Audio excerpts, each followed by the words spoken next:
pedagang yang berjualan di saat pandemi itu toh terkesan lebih jahat daripada pejabat yang koruptor pada saat pandemi gitu loh. Padahal sama-sama mencari makan gitu. Dia bukan mencari duit sih sebenarnya pedagang, tapi lebih ke mencari makan.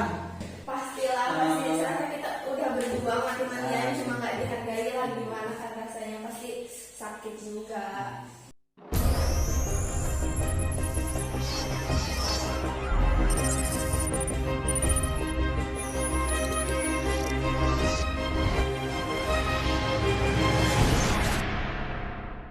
Barang COVID-19 ini.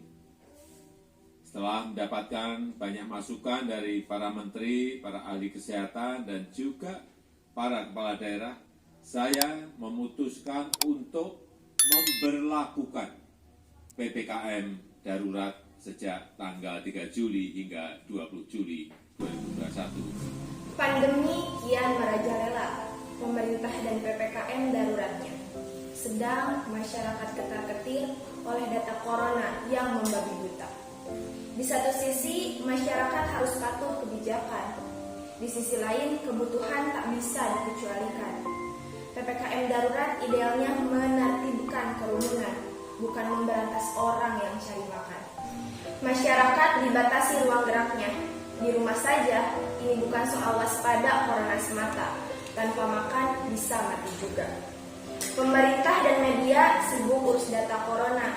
Berapa orang terpapar, positif, bahkan meninggal. Bagaimana sebarannya? Dan kita tak bisa abai ketika ditanya, berapa yang di PHK? Berapa yang kena denda PPKM? Aturan memang harus ditaati, tapi pakailah hati.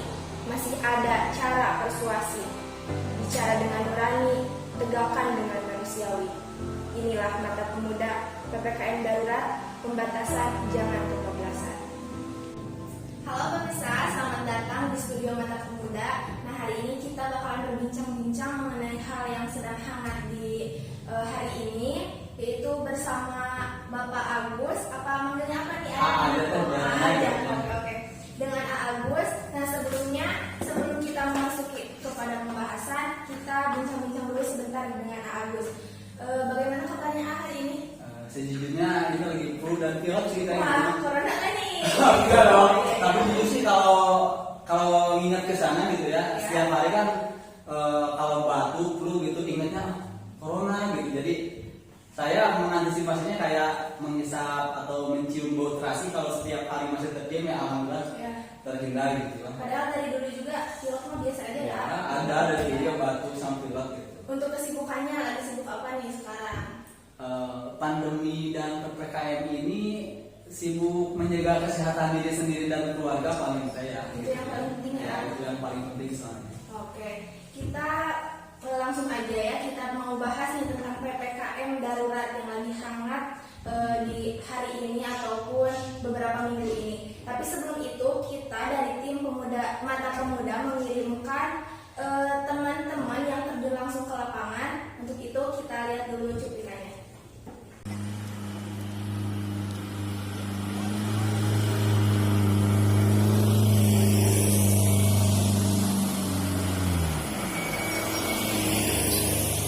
Baik pemirsa, kembali lagi dengan saya Alzina. Kali ini saya akan terjun langsung pada masyarakat terkait pelaksanaan PPKM darurat.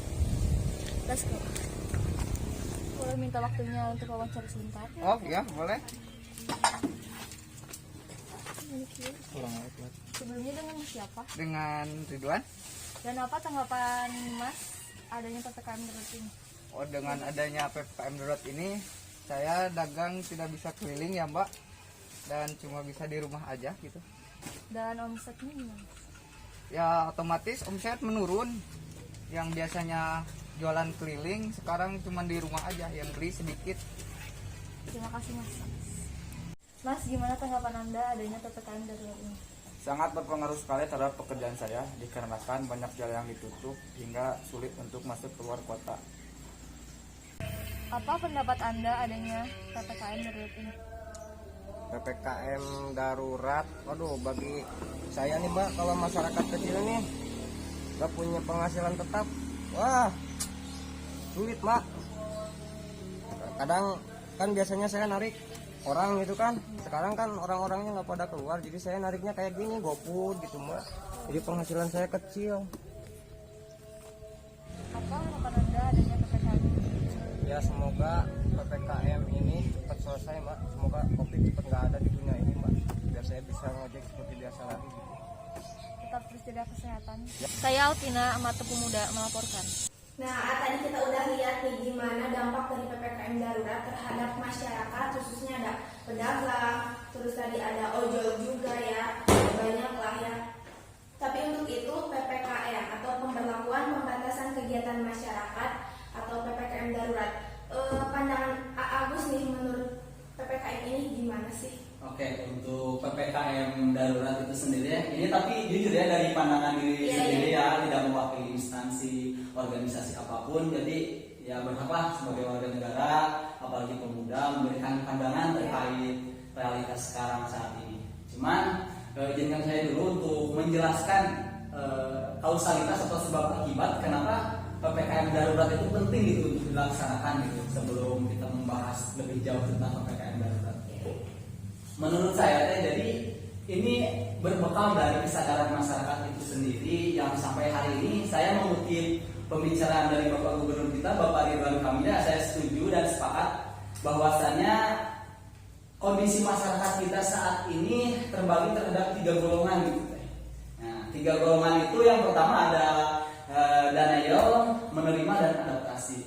Golongan denial itu sendiri kita bisa melihatnya di lapangan kayak, atau balik lagi sama diri kita sendiri, misalkan kayak kita mengkonsumsi informasi seperti COVID itu konspirasi, kemudian COVID itu bisnis, vaksin itu haram dan seterusnya. Jadi berita-berita tersebut dikonsumsi oleh mereka ya, sehingga dengan adanya konsumsi berita tersebut mereka secara psikologi itu terpengaruhi gitu untuk bagaimana caranya bisa sadar bahwa kita perlu menjaga diri sendiri dari pandemi virus itu sendiri.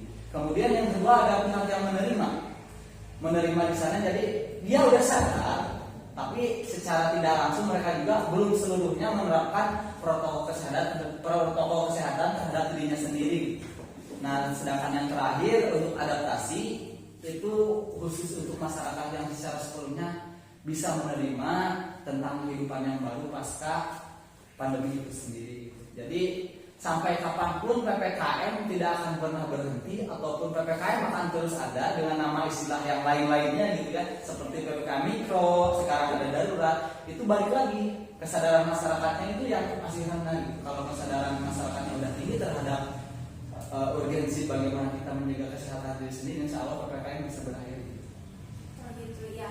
Tadi disebutin ada PPKM mikro. Nah, PPKM darurat dan PPKM mikro itu bedanya apa sih, Ab? Nah, sebenarnya darurat sama mikro itu hanya perbedaan istilah. Ya. Nah, yang membedakannya itu tentang skala kasus COVID yang terjadi pada waktu itu. Kalau mikro dulu kan barangkali kasusnya masih rendah gitu ya. Nah, barangkali pemerintah melihat skalanya lebih tinggi sekarang, jadi istilah belakangnya ditambah menjadi darurat gitu. Perbedaannya di sana intinya sama-sama aja, substansinya bagaimana caranya masyarakat itu dibatasi ruang geraknya, sehingga dengan batasan tersebut masyarakat bisa menjaga dirinya gitu terkait mobilitas penduduk itu sendiri. Oh iya begitu. Tapi dari pembatasan PPKM tersebut pasti banyak dampak-dampak yang terjadi gitu, seperti tadi yang udah kita lihat videonya kan banyak banget tuh dampak negatifnya gitu.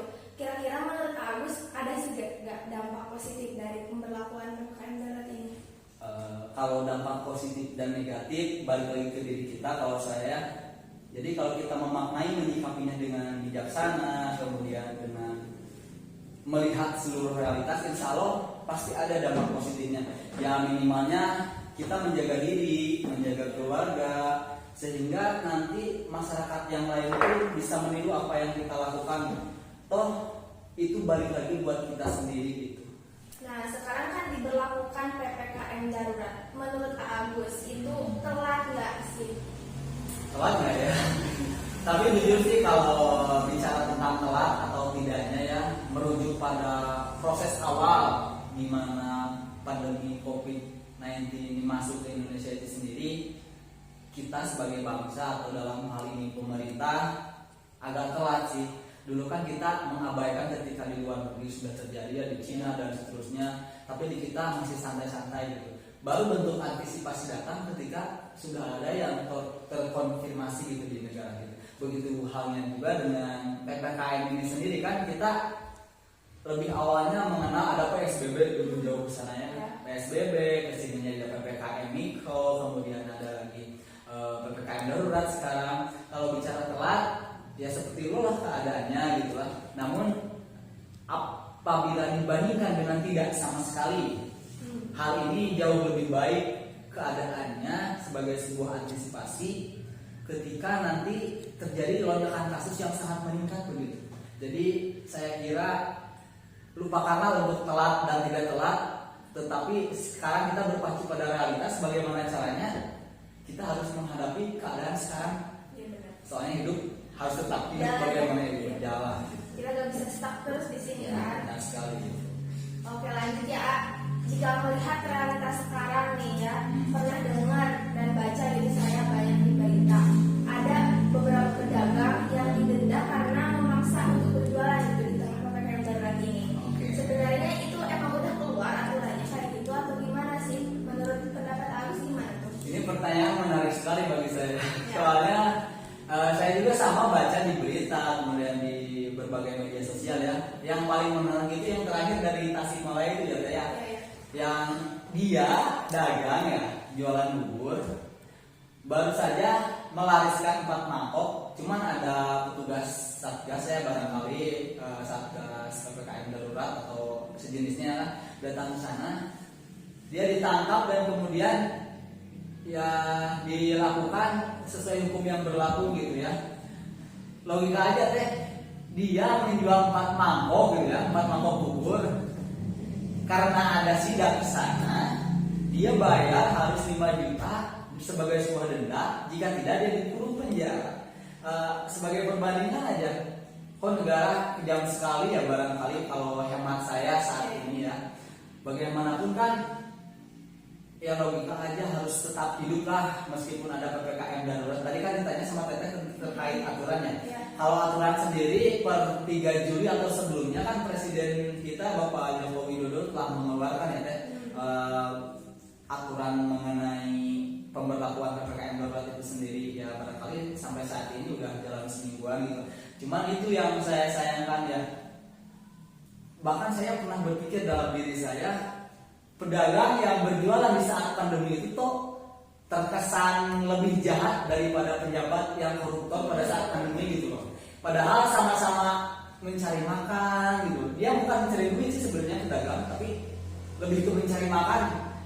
Toh negara juga tidak menjamin sepenuhnya ketika oke lah, kamu jangan berjualan soalnya kan aturannya seperti ini, tapi kan tidak dibarengi dengan gimana sih dia hidup kalau tidak dagang. Ya, jadi mungkin bingung juga di sini siapa yang salah ya.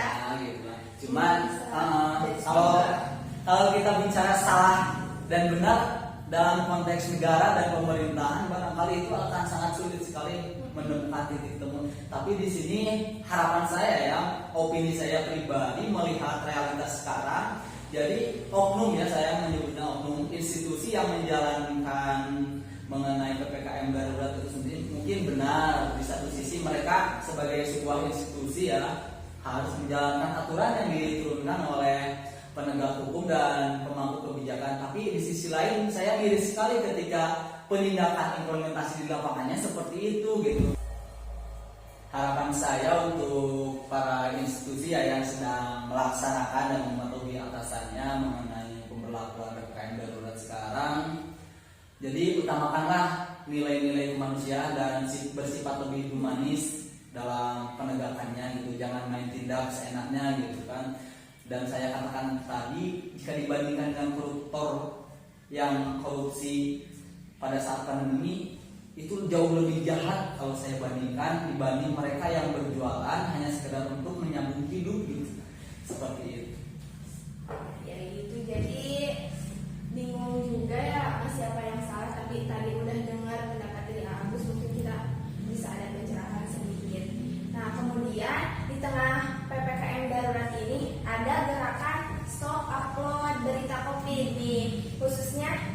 di Ciamis, Ya. di mana kita tinggal. Setuju nggak tentang itu, Ah? Sebenarnya ya untuk informasi selembaran itu yang saya juga menerima barangkali katanya dari WhatsApp atau apa gitu ya. Iya. Nah untuk saya pribadi saya belum begitu percaya 100% ya tentang siapa yang mengeluarkan selembaran itu tersebut. Maksudnya seperti ini, jadi oke lah mungkin di satu sisi maksudnya baik, bagaimana caranya masyarakat kita saat ini kan tentunya ada yang lelah, ada yang panik ya barangkali tiap hari buka HP lihatnya berita COVID, lihat TV COVID lagi, radio begitu dan seterusnya gitu.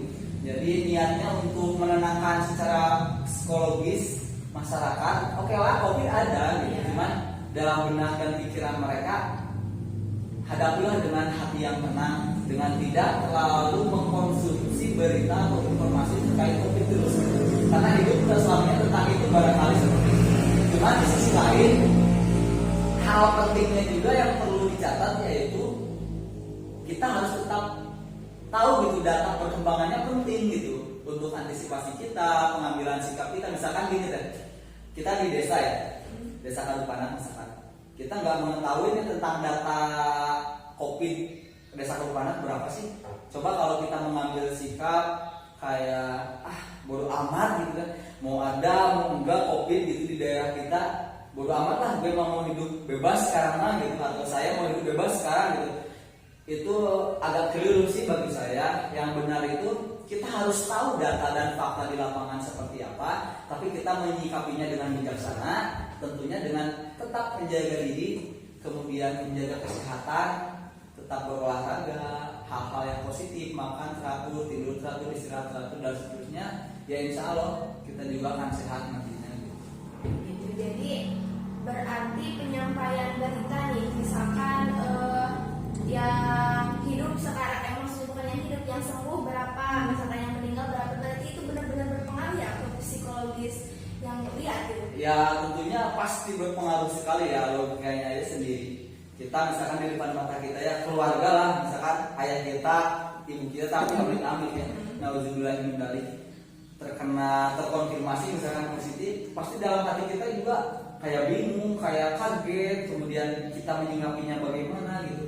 Ya barangkali dalam hal seperti itu perlu juga untuk tidak memikirkan, tapi sangat penting juga untuk memikirkan itu untuk bentuk antisipasi kita ke depannya bagaimana seperti itu. Nah, giliran saya deh, saya masih penasaran gitu ya mengenai kelompok denial gitu. Maksud denial tadi kan di sekitar kita lah banyak gitu kan, mau rekan, mau keluarga sendiri, tetangga gitu kan, yang kayak terhadap pandangan terhadap virus itu sendiri kayak apa sih, virus nggak ada, virus itu sebenarnya nggak ada, itu cuma bisnis negara, kemudian itu konspirasi, kemudian dan segala hal tentang berita COVID yang mereka anggap ya tidak berbahaya gitu. Teteh cara menanggapinya itu seperti apa sih gitu? Mungkin untuk saya kan masyarakat itu beda-beda ya. Ada yang mungkin ada yang berpendidikan ataupun masih kurang pendidikannya. Mungkin untuk milenial tadi mereka itu masyarakat yang masih kurang edukasi pendidikan. Jadi mereka kurang percaya. Tapi untuk saya sih kita nggak boleh maksa juga buat mereka percaya. Gitu. Jadi kita ya udah kalau mereka nggak percaya, udah yang penting kita masih mematuhi apa aturan dari pemerintah ya, itu sih menurut saya. Benar sekali sih. Cuman kadang bising nggak sih kayak orangnya kayak sedikit gitu, misalkan 3 orang gitu yang nggak percaya kemudian mengatakan COVID itu nggak berbahaya, COVID itu konspirasi. Mereka tuh jumlahnya kayak sedikit tapi bising banget di telinga, kayak kita juga kayak harus terpengaruhi gitu, kayak harus kita juga jangan percaya gitu lah, bodo amat gitu kan. Tapi di sisi lain kita punya tanggung jawab moral, kemudian sebagai pemuda menularkan hal-hal yang positif ya gitu kan. Bagaimanapun kan realitasnya seperti ini gitu kan sekarang, mau percaya nggak percaya ya kita lihat di lapangan bagaimana. Terkadang saya miris sekali kalau ada orang yang mengatakan hal demikian, apalagi udah ditujukan kepada negara gitu kan, dalam hal ini tenaga kesehatan. Kasihan loh teh, kita lihat tenaga kesehatan kita udah berjuang mati-matian melawan pandemi ini gitu ya. Bahkan ada yang mati juga. Ya berarti secara tidak langsung orang-orang yang tidak percaya atau masuk ke dalam kelompok Danael itu sendiri kan tidak menghargai apa yang telah dikerjakan oleh pahlawan-pahlawan kita dalam hal ini tenaga kesehatan gitu. Ya posisikan aja teteh misalkan sekarang nakes ya ada tenaga kesehatan bekerja di Jakarta di sana ya, setiap hari harus menghadapi pasien-pasien corona, kemudian ada postingan udah baca di WhatsApp atau di Twitter, di Facebook, Instagram, kira-kira perasaannya gimana, hancur nggak sih? Pastilah, pasti karena kita udah berjuang mati-matian cuma nggak dihargai lah, gimana kan rasanya, pasti sakit juga. Nah barangkali dalam hal ini kita ya sebagai pemuda lah, saya sama teteh perlu untuk mengedukasi orang-orang yang masuk dalam kelompok tersebut yang masih belum menerima gitu. Soalnya bahaya sekali kalau dipelihara dan dikonsumsi secara terus-menerus. Ya kasus COVID ini ya selamanya nggak bakal berakhir gitu. PPKM lagi. Soalnya tujuan utama yang saya pahami ya dari adanya PPKM, lonjakan kasus itu bagaimana caranya kita seperti masyarakat di luar negeri atau Eropa sekarang yang hampir 50% mereka udah melakukan vaksinasi gitu. Emang penting vaksinasi itu. Pertama, vaksin memang tidak menjamin kita akan terhindar lagi dari virus tersebut. Tapi kan ada hal lain yang dijaga terkait vaksinasi itu sendiri sehingga nanti kita secara tidak langsung lebih kuat gitu untuk melawan virus. Mohon maaf nanti jika kita terkonfirmasi gitu ya. Nah dalam hal ini perlu kita melakukan edukasi terhadap orang-orang tersebut.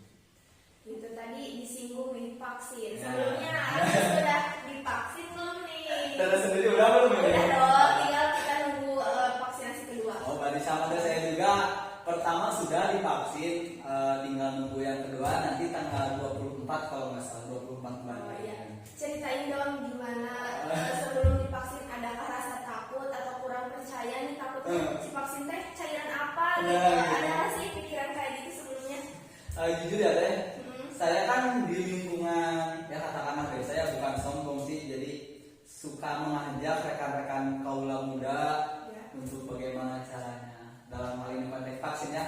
Kayak besok ada program vaksin nih gratis dari Polres nih dalam rangka London Bayangkara, kita vaksin yuk gitu. Kita vaksin semoga dalam hal ini kita terbebas dari virus-virus. Tapi dalam hal ini secara pribadi kayak mikir dalam diri sendiri, padahal saya juga takut dalam diri, takut dengan aman gak sih gitu ya dalam hal wajar gitu. Tapi ya nggak kayak orang-orang yang pikirannya terlalu jauh gitu kayak vaksin itu bahaya dan seterusnya gitu.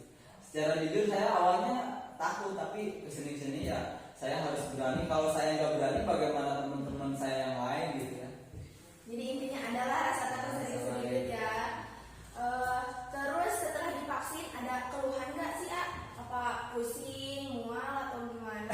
Katanya kan ada yang bilang setelah divaksin nanti lapar, terus ngantuk terus. Ya harus gimana nih? Nah benar sekali. Dulu kemarin ya beberapa minggu belakang pas setelah divaksin itu sepersekian menit lah gitulah. Emang benar efek sampingnya itu kalau saya pribadi lebih ke ngantuk, yang sangat ngantuk, kemudian rasa lapar gitu. Jadi tidur dan makan yang saya lakukan setelah vaksinasi itu. Tapi alhamdulillah sampai saat ini tidak ada efek samping yang lain gitu. Tapi ada juga saya mendengar dari rekan-rekan di lapangan ada yang lebih ke sakit kepala gitu ya, meriang sedikit, barangkali itu efek samping yang wajar saja, tidak menimbulkan hal-hal yang lebih fatal gitu. Oh gitu, jadi adalah yang sedikit-sedikit pusing gitu. Teteh sendiri gimana perasaannya pas awal mula harus divaksin nih gitu, mumpung ada program vaksin gitu? Jujur, ini mah jujur, benar-benar waktu disuruh untuk ada yang ngajak buat vaksin yuk, benar-benar takut. Tapi setelah dipikir-pikir, ya tadi kata Agus juga sama, kita sebagai generasi muda masa sih nggak jadi contoh buat teman-teman yang lain gitu. Jadi ayolah buat teman-teman juga ya, semuanya nggak usah takut buat divaksin, itu aman dan sehat. Dan Efek sampingnya untuk efek samping saya nggak ngerasain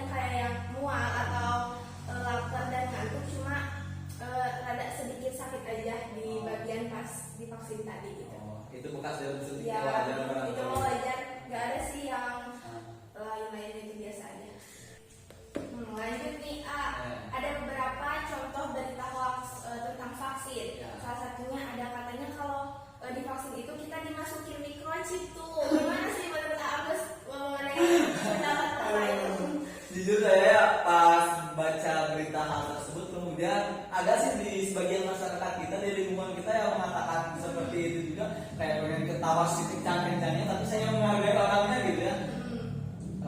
Barangkali itulah gambaran bagaimana keadaan masyarakat kita yang kurang literasi. Maksudnya seperti ini, jadi masyarakat kita di sisi lain dengan adanya perkembangan teknologi dan digitalisasi yang sangat canggih, tapi tidak dibarengi dengan daya melek literasi mereka terhadap informasi yang mereka dapatkan.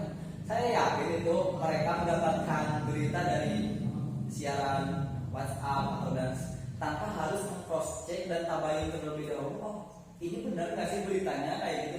Pas saya ulik kembali, ya saya juga sama. Pertama mendapatkan berita demikian, tapi saya tidak langsung terstigmatisasi atau langsung percaya oh benar sih ada microchipnya dalam vaksin tersebut. Tapi saya baca terlebih dahulu terkait jurnal-jurnal yang dikeluarkan oleh ahlinya, yang misalkan profesor, tenaga kesehatan atau ahli kesehatan yang benar-benar mereka tahu tentang bagaimana seluk-beluk vaksinasi atau vaksin itu sendiri.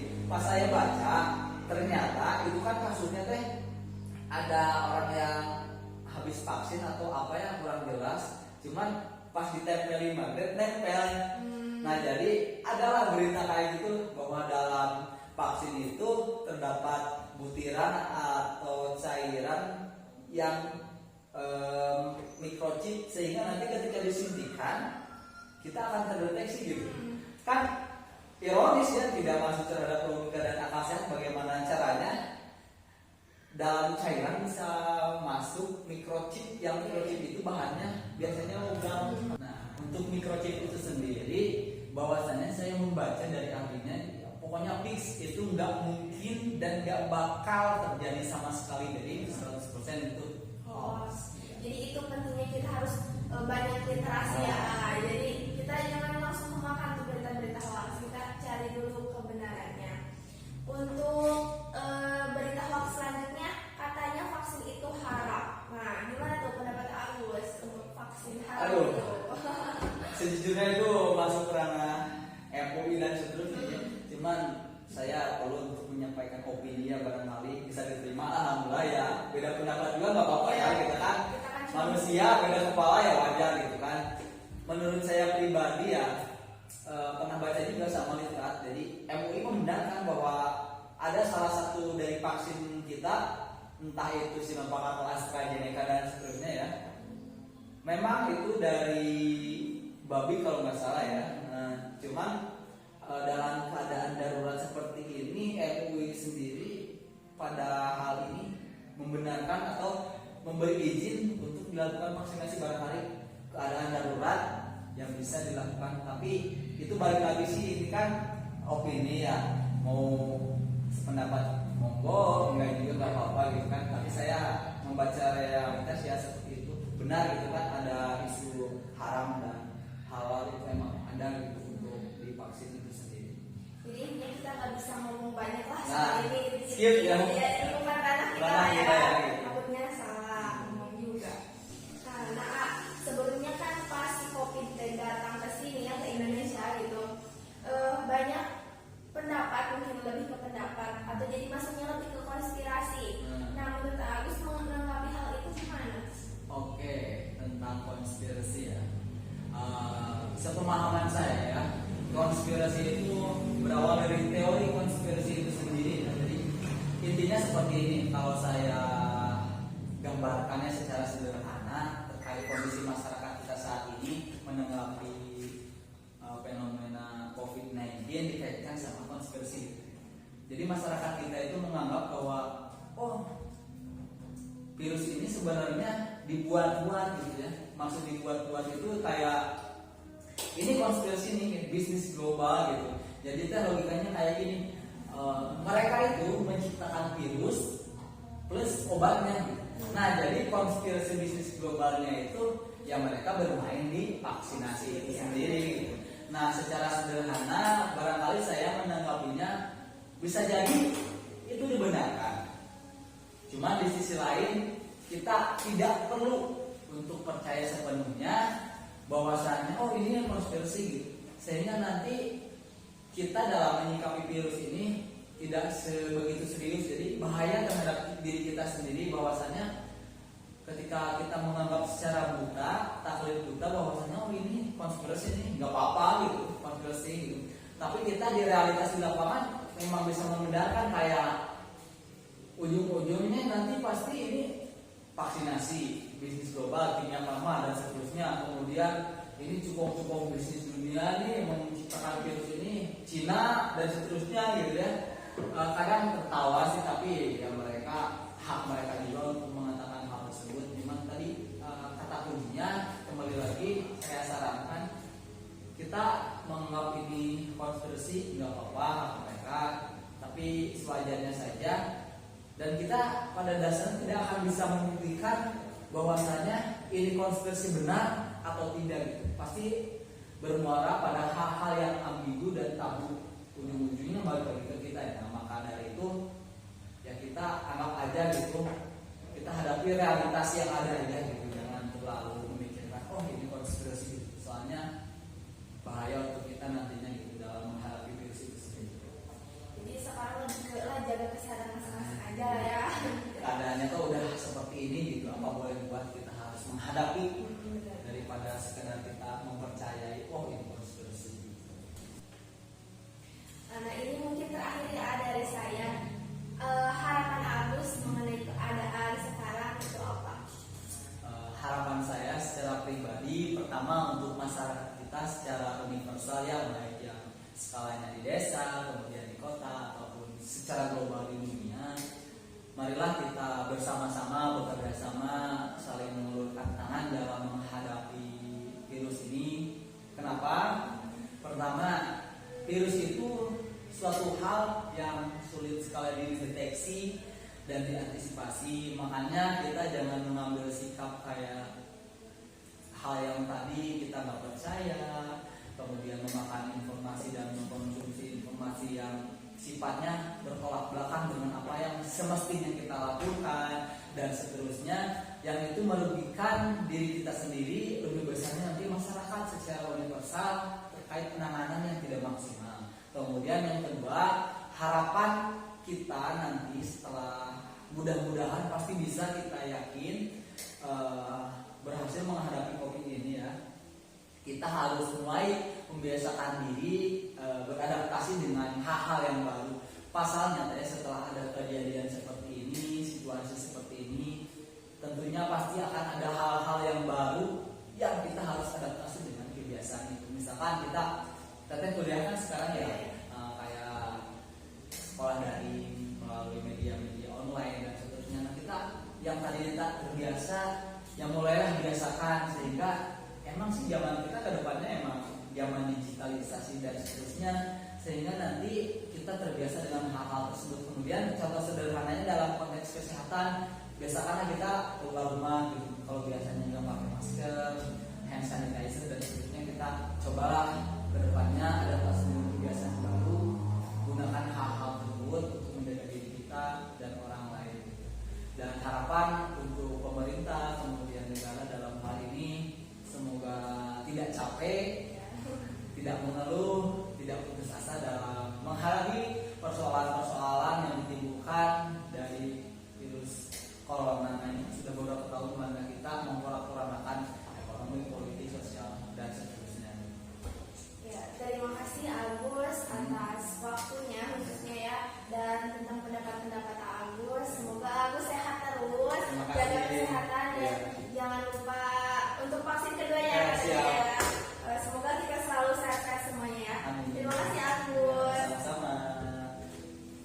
Setelah beberapa menit kita berbicara tentang PPKM darurat dan keadaan tentang COVID ini, bisa kita ambil kesimpulan atau harapannya dari saya, semoga setelah COVID ini kita bisa kembali lebih baik, dan untuk pemuda di luar sana jadilah orang yang bisa mengedukasi di sekitarnya. Dan untuk semuanya harap untuk menjaga diri dengan protokol kesehatan, memakai masker dan juga tetap memakai hand sanitizer, dan sehat-sehat semuanya. Terima kasih.